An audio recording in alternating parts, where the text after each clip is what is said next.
10 फरवरी 2026 को supreme court ने Allahabad high court के उस विवादित फैसले को रद्द कर दिया जिसमें कहा गया था कि एक नाबालिग लड़की के ब्रेस्ट को पकड़ना और उसके पैजामे का नाड़ा ढीला करना an attempt to commit rape नहीं बल्कि सिर्फ प्रिपरेशन था, तैयारी था।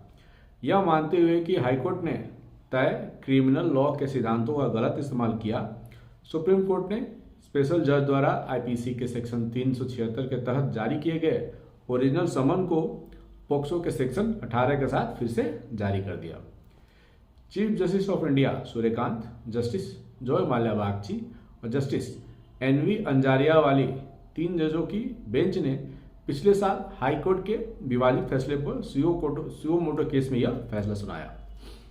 यह मामला एक नाबालिग लड़की की मां की शिकायत से शुरू हुआ था। सीआरपीसी के सेक्शन 156(3) के तहत एक एप्लीकेशन पर कार्रवाई करते हुए कासगंज के पोक्सो के स्पेशल जज ने 2 आरोपियों को आईपीसी के सेक्शन 376 और पोक्सो एक्ट के सेक्शन 18 के तहत समन जारी किया था।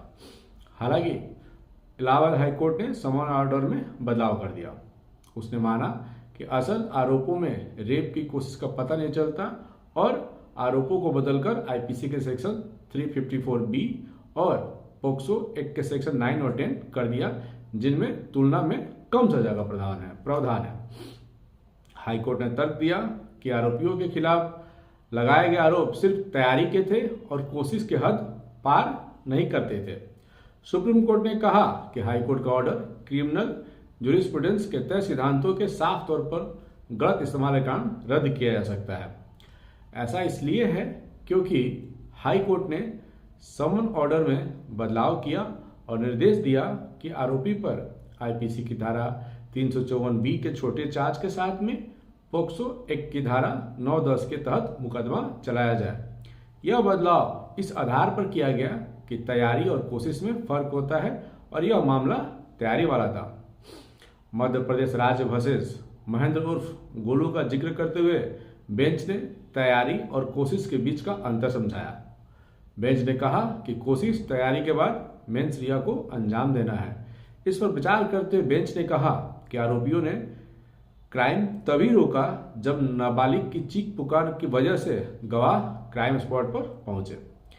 यह इस बात का सबूत है कि आरोपियों ने रेप करने से पहले से तय इरादे से ही आगे बढ़े थे। बेंच ने ट्रायल कोर्ट का समन ऑर्डर फिर से शुरू कर दिया और साथ में 8 दिसंबर 2025 के अंतरिम ऑर्डर के पैराग्राफ 5 को भी कंफर्म किया, जिसमें कहा गया था कि ट्रायल को बिना किसी नुकसान के ओरिजिनल समन ऑर्डर के साथ ही आगे बढ़ाना चाहिए।